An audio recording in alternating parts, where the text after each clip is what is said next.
Feng Shui. Greetings. Welcome to our show, Ghosts Are Near, where we discuss various aspects of the paranormal and paranormal exploration. I am your host, Keith Johnson. I'm also the founder of New England Anomalies Research. With me is my co-host and co-founder of N.E.A.R, Sandra Johnson. Hello there. And senior member of N.E.A.R, Carl Johnson. Hello. You may recognize us. Hopefully. It's possible. After enough of these shows. Well, this evening we're going to be discussing demonology. This is actually a continuation of our original show on demonology, so this is part 2. But before we get into that, I'd just like to read some comments. It's always nice to receive comments from those of you who are watching and letting us know that you are watching. And welcome, studio audience. It's great to have you here, studio audience. We're so glad to have you here. We do have quite a few tonight. This is great. Yes, great. That wasn't just us applauding. We really do have a studio audience. We do. It's growing indeed. Every week. This is from Empty Nest. You are so very inspirational, and the show is fantastic. Thank you so much for giving us a wonderful program. Keep up the good fight. God bless. Thank you so much, Empty Nest. We really, really appreciate that. So glad you're watching. Empty Nest is a MySpacer. Yes. That's his MySpace handle, or her. Well, we want to thank that person very much. It's her, like you. Okay, okay. Yes. I was just clarifying there. This is from Paranormal Field Investigators. They're in Australia. Hi, guys. Just wanted to let you know that I have just started going through your archive shows. Great stuff and great guests. Keep up the good work. We will try. Very nice. I'd like to say hello to Allison. That is from Allison. Allison and Jeff are the co-founders. Amy, Megan, Patrick, and Anna. And I hope I haven't left anyone out. And by the way, on Sunday, March 9th, they'll be leading tours of the old Adelaide jail. And that's quite a spooky place. I mean, there's been over 40 hangings on record having taken place there, and you can actually go by the graves of the prisoners that were executed there, and very, very scary. And they've been investigating there. I guess they're lead investigators for the past 6 years. So anybody's going to be in southern Australia on Sunday, March 9th. It's well worth the trip. Plans? Yes, I would very much recommend going there. It's going to be a great time. They'll have to fill us in on their findings. Oh, yes, yeah. They'll have face painting, too, and a petting zoo. And well, that's worth traveling for in itself. Yeah. It's actually a community thing, you know, the celebration of the old Adelaide jail. But they'll be leading the paranormal investigation part of it. So good luck, guys, and good day. Yeah, good idea. Have fun. Okay, now, did you want to mention something, Carl? No, I have nothing. Good. No, actually I do. I have an announcement that my annual H.P. Lovecraft tribute, this year it will be called Lovecraft Rising. That's going to be taking place at historic Ladd Observatory, 210 Doyle Avenue in Providence, on Sunday, March 30th, beginning at 3 p.m. Everybody's welcome. There will be some N.E.A.R members performing, I hear, besides myself. Hopefully Sandra will be on hand this time. I know you were stricken last year. You had no vocal qualities last year. Well, I haven't agreed to that yet. We'll talk about it. We'll talk. We'll try to sign you on. We're in talks. Yeah. Does that come with a guarantee? Everybody's guaranteed to have fun. Yes, but Lovecraft Rising, people are going to expect to see that. Well, that's just a grab, actually, Lovecraft. whether H.P. will be there. He may be there in spirit, let's say. But Well, you can't make these promises, Carl. Lovecraft Rising, we don't say he'll have risen. We'll just say he's rising. We'll think of something to justify that claim. I wanted to show everybody my souvenir. Oh, these. My Spamalot coconuts. Look at the stuff I bring to the table. I know, but these are my Spamalot coconuts. Keith and Sandra were treated to seeing the musical Spamalot, as was Renee. Yeah, we won free tickets. Well, Keith won free tickets. That's not how it goes. You better have the rhythm. Yeah, so these aren't Renee's coconuts. No. She's doing pretty good with them. All right. Well, let's get into our questions without further ado, shall we? We will start our demonology chat right here. I wanted to say something else of note, though. Yes, please do. And that's it. One Then more, we have to one start. more, one more turn I have. Hurry up. Well, last night was the 5th anniversary of the station fire, and as a nod to synchronicity, there was a total eclipse, a full eclipse of a lunar eclipse of the moon, and that was synchronized the exact time of the fire, that That's 2-hour right, it was, period. yeah. So it just seemed to be giving a salute to what had happened that time. But I was up there, out looking at the moon, going through its phase, and it was like a deep rosy color for a time, and I was thinking that's just when the fire was happening 5 years before. That's That's what interesting. I'll remember. That's very interesting. Yeah. Wow. God bless everyone who Yes. was involved with that, and we all know people who are involved with that. Yes, either we know Lost somebody loved ones. personally, or we know somebody who That's was true. affected It's by everybody it. I happen to know virtually a in Rhode couple of Island. people personally who perished in that fire. Mhm.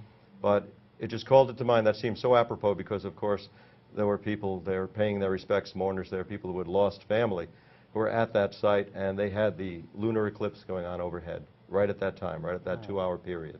That's awesome. I didn't realize Yeah. that. Oh, thanks for Thank bringing you for that up. bringing that up, Carl. Significant. Definitely. Well, let's get right into this then. We had a couple of recent questions sent in to us. Melissa Martin Ellis of Newport, Rhode Island, right here in Newport, wrote to us. She asks, I came across your show when I was researching a book I am writing on the paranormal. I'm a fan. I enjoy it a lot. It's intelligent, and you have such interesting discussions with your guests. Well, thank you, Melissa. She has a two-part question. She wants to know how much of a toll does it take on the demonologist to investigate and drive away malevolent entities? Actually, a three-part question, because that's two-part in itself. Right. I would say it depends partly on the case. They do vary. It always does take a toll, though. You don't come away totally unscathed. You need to regroup afterwards. Right, right. And sometimes it's just, it's easier than other times, like you mentioned. Yeah. It's a one-shot deal. You go through the house and you really have no problems, and the family is very, the client is very comforted by what we do. And sometimes it's much more of a struggle. And of course, I know Sandra will agree that it also depends to a large part on the client too. Are they going to be receptive to what we're doing? You know, where are they coming from as far as their perspective or their faith goes? And that can make a lot of difference too. Certainly with the number of trips that we have to make back to the client's home, Yeah. as far as that goes. Right. Right. Generally, it's very rewarding. It can be very draining, and of course, there are inherent dangers too.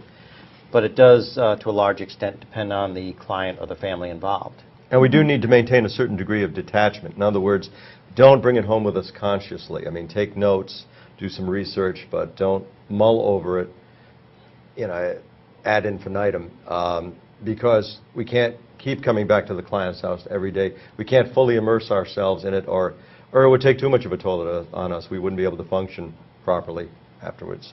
You have to maintain a distance. You know, this is what we're doing to help the client and for our own edification, but we have our personal lives too, and we can't let both of them meld. She also wants to know what these entities are. What are these entities? Malevolent spirits, or actual demons, beings who are never human? Can you describe what you think? I think we kind of covered this a little bit in Right. part Touched on it. one, but if you just want to go over that again for Melissa. Right. Well, Keith and I agree on certain points, and in others we have our own ideas. Why don't you start, Keith? What would you define as a demon? Well, it's really hard to say exactly what these entities or creatures are that we're dealing with, and that's assuming that we are dealing with actual entities and not psychosis or somebody manifesting something through their own psyche or something like that. Generally, they are hostile spirits, and they're believed to be non-human entities, and they're of all different ranks. Essentially, when you're talking about non-human entities, you're talking about the opposite of the angelic. Like there's, of course, the demons, there's the fallen angels, but there's also lesser spirits that are underneath them. And that gets very, very complicated, and there's all sorts of theories as to what these beings are and where they came from. Essentially, they work against God. They seem to be very envious and hateful towards humanity, God's creations, too. And, of course, there's the theory, which does have some scriptural basis, that they come from antiquity, and that somehow these angelic beings produced offspring through human women. And it's the spirit essence, since these beings were not totally physical and they were not totally spiritual. It's what remains, the spiritual essence from them, that are the demonic, that serve under the fallen angel spirits, which are the commanding officers. That's essentially it. And personally, I believe that is what we're dealing with, not malevolent human spirits, but actual inhuman spirits that are antagonistic towards anything that is good, towards humanity, and anything that's, say, blessed or anything like that, a religious icon or item that may be blessed. You don't believe it could ever be a human spirit? I think that there's a possibility, but I would always test that. I always give it the benefit of the doubt when I go in anyway. You know, I don't go in claiming it is demonic, but I do certain testing to see how it will react, if we can get a reaction, you know, through a religious provocation. Okay, and I know Carl's point of view is a little bit different. I feel that a human spirit, or what a human being generates in life, can become trapped in a dimension, so to speak, and align itself with malevolent forces, and after a while degenerate into so much negativity that it becomes like a demon. In other words, it starts off human, degenerates into demonic. There may be inhuman forces at work, but they can eventually meld. I think like attracts like in that realm. And after a while, the human persona gets taken over by the demonic. And I'm talking about in pure spirit form. And this will make for a demon. These are all theories. We don't really know. What we do agree on totally is that these are hostile entities, and some people do seem to be receptors for these malevolent entities. Just that some people are more sensitive to human spirits and attract them or seem to perceive them. So there are people that just seem to have a penchant for drawing demons or demonic forces around them. And those are the people that generally call us and that we're brought in to help. Rob Tuttle of the Catskill Area Paranormal Team. He obviously saw the episode of Paranormal State, or one of the episodes that we helped out with. He says, during a recent airing of a new ghost hunting show in which they were chasing or being chased by a demon, they scrambled the name of an entity several times, which we know the subconscious sees things many different ways. But the first time through the name was spelled out for all to see. Do you think this was an irresponsible idea? And are we now going to see misguided teenagers using this? What do you think about that, Carl? I think it was basically harmless the way they scrambled that name around. I mean, it is not all that uncommon, a demonic name. It was actually the name of a god in another culture. And I'm not going to blurt it out here. Interestingly, the meaning of that name is worthless, worthless one. The worthless one. It wasn't something really so obscure. In that sense, I don't think it was particularly harmful that they used it. Chip Coffey supposedly deciphered that name, or he received an impression of it and he wrote it down. And Ryan Buell, picked up the paper and knew that was the name. Right. But it wasn't all that rare. I mean, normally I wouldn't advise it, but and I was rather surprised when they also had the letters scrambled, and you could perceive what it was. Right, right. But there's always going to be some people who are very ultra suggestible, very sensitive. Yes. And I think they're the exception. Yeah, I've read a little bit on the net about people having been impacted by seeing the name or thinking about the name. But my own personal view is that unless you're actually invoking this entity, right? Unless you're using that name, to call upon the entity, I really don't think that there's a huge amount of harm Mhm. in actually just saying the name or discussing it. Right. I agree, and you can't Personally. avoid negativity anyway. I mean, you watch Right. the No. news broadcast, or read a newspaper, there is so much negativity on a human scale, you know, and of Right. course we're Unless exposed there's to that. intent, you know, behind, or you know, you want to invoke the spirit, you know, something like that. There's actual intent. I really don't think that it's a huge issue. Myself, that's my own personal opinion. Right. And Sound like like you I would. said, there's always going to be some individuals who are ultra sensitive and ultra suggestible, and that can go with so many things that, you know, some people see Buffy the Vampire Slayer and they think it's real, you know, and we've actually known people that seem to take this seriously. Yeah. But, you know, but, We won't mention any names. And we're sorry to disappoint anybody out there. you don't know what EVP you're going to get, you know. Flies. What can we say about swarms of flies, green or any color, on an investigation? If we have a client that's experiencing that, can you comment on that? Well, first of all, of course, there's the natural explanation, which has to be ruled out. I mean, flies do multiply. Now, if you're seeing them in February or something like that, that might raise a few questions, but they have been reported sometimes in demonic infestations. Seemingly, they're a sign, like the Lord of the Flies. Well, traditionally they were a symbol of evil too. Yeah, right. Because they're exactly. annoying, basically, is why that happened. Yeah, the gnats, like in the Yeah. plagues of the ancient Egyptians. Because they spread pestilence. Yes. They spread disease, so they've always traditionally been a symbol of evil, especially to, I believe it was the Phoenicians, Mhm. started regarding them as carriers of evil spirits, because they did, in a way. They carried malaria, they carried all kinds of diseases, they carried plague, so, Yeah, yeah. and fleas especially. So, and flies are just irritating little animals, so they have become connected with the demonic realm. Whether they actually indicate demons, well, I think in some cases they could, just like any Yeah, kind of course, we saw that vermin in or the- animal could. The movie The Amityville Horror, of Yes. course, the original. The excessive flies. Yes. So many flies. Probably flies are easy to manipulate. Right. You know. Right. I think it's possible, but it's not that common, in my opinion. Okay. Some of these things we've actually covered in other programs, so I'm just going to skip over, and we'll just touch on shadow people just very briefly, Yes. and their possible connection with an inhuman. Are they inhuman?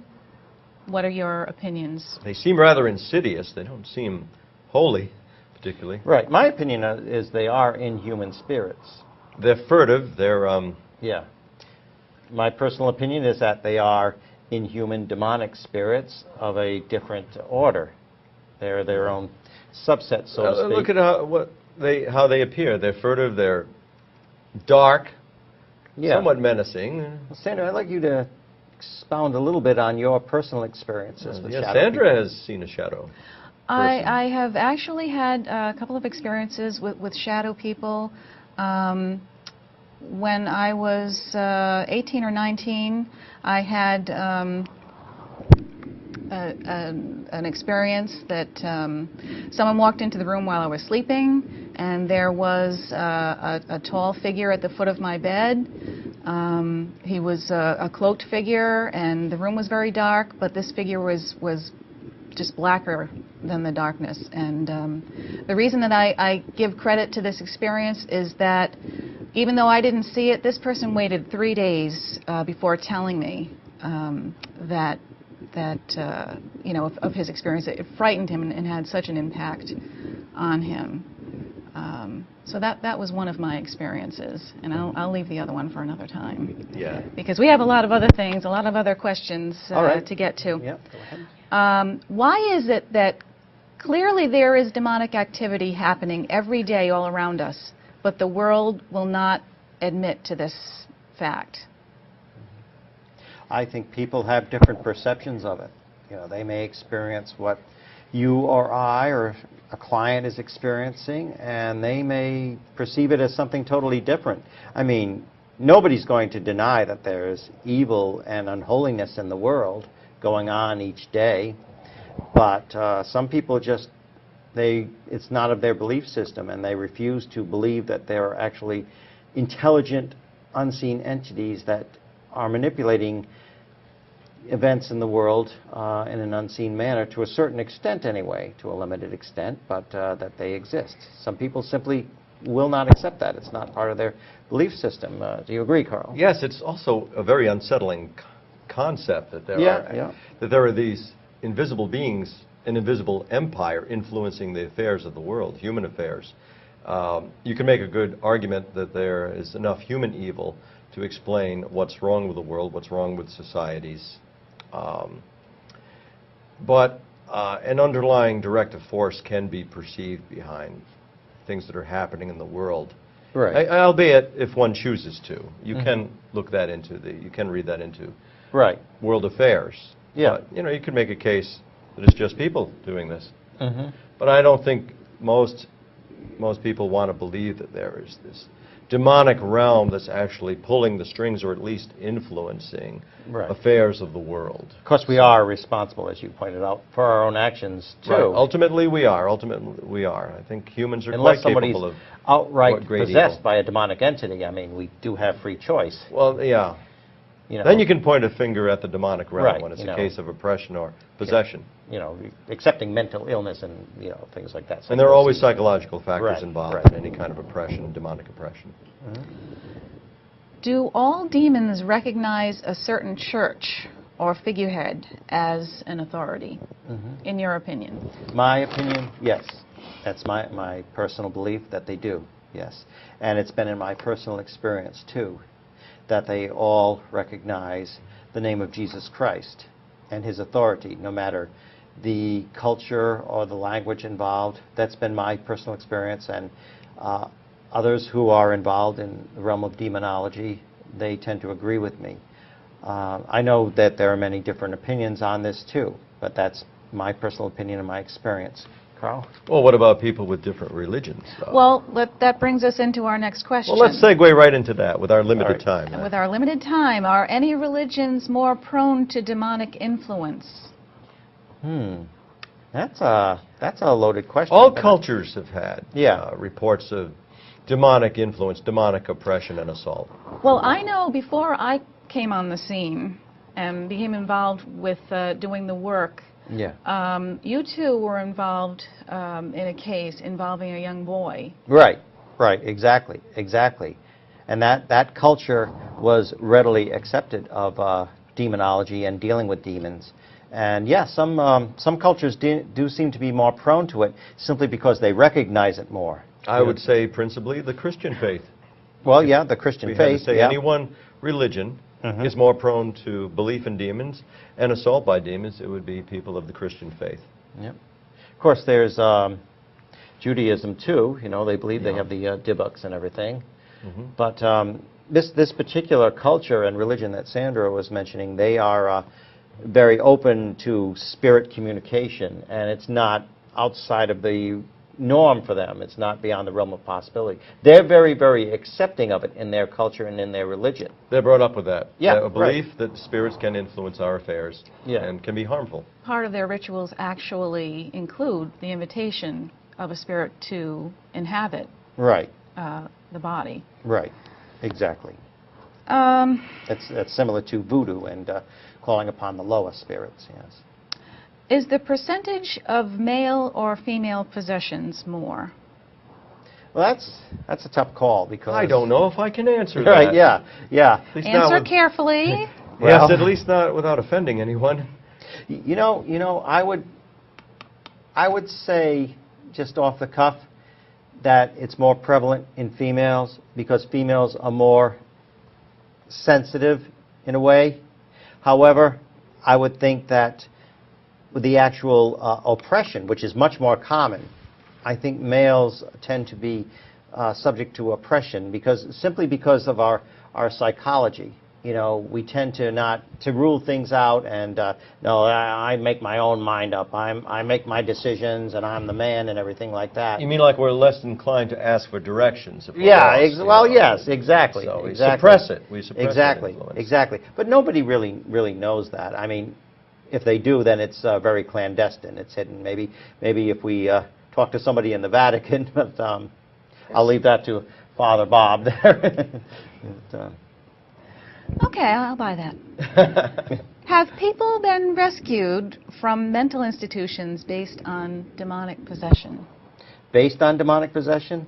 Rarely, yes. Yes, but that's very, very rare. I've read reports. You know, I haven't personally experienced that, but I've read reports. You know, for example, I know of a prominent demonologist, the late Ed Warren, supposedly worked with a young man who had been institutionalized most of his life, and it was proven that, supposedly it was proven that he was under demonic possession and he was freed of it through the intervention of the clergy. But that's very, very rare, extremely, extremely rare. We only have about 4 minutes left. So Actually, about 2 minutes left now. Well, I Is guess, that right? yeah. 2 minutes, would you say? All right. Okay. We're going to have to make a part And 3 I'm just out of really this. getting into this discussion here. I know. Well, it can go on and on. What is demonic activity commonly mistaken for? A lot of mental illnesses. Schizophrenia, Yeah. particularly. Mainly schizophrenia. Yeah. I'd say it's- bipolar. A lot of... we should have, really, our friend Jamie Hernandez on this to discuss this. That would be great. Yeah. Yeah, Yeah. that would be. Yeah, but a lot Paranormal of... state. Yeah, exactly. You know, schizophrenia, bipolar disorder, just, you know, mood swings and Whereas everything like previously it was more common for mental illness to be mistaken for demonic influence. Yeah. Now there seems to be more of a turnaround, that conditions are clinically diagnosed that really have some spiritual influence. My personal opinion, based on my observation, is that there's not one without the other. Right. There's always some seriously unresolved conflict, some psychological basis for demonic oppression. There's always some vulnerability. Yeah. Right. Well said. Well said. That's why we have to explore all avenues Right. and attack the psychological Right. problems first, try to sort them out. Well, Sandra, could you say a little about our contact info? Because believe it or not, it's that time already. I will do just that. We at N.E.A.R, New England Anomalies Research, are available for you to contact if you would like us to investigate any sort of phenomenon going on in your home or business. We'd also like you to contact us if you have a show suggestion or would even like to be a guest on Ghosts or N.E.A.R. And you can contact us at ghostsor.near@cox.net, and we'll believe you. Well, we'll ask you a lot of questions. Excellent. We'll do that too. We'll certainly have to do this again sometime. Coming That up would for be fun. Part 3. Yes. Again, I'd like to very much thank our studio audience. Hello, Russ. Good to see you. And Yeah, it's been a while. Father Mike, thanks for being our guest. And everyone else. Well, our until- crew and staff. Yes, yes, our wonderful crew and staff. We couldn't do without you. Kudos to you. God bless. Well, we could, but then we'd just have one camera. Right. You know. All right. Until next time, thank you for joining us. Nighty-night. Good night. Good night.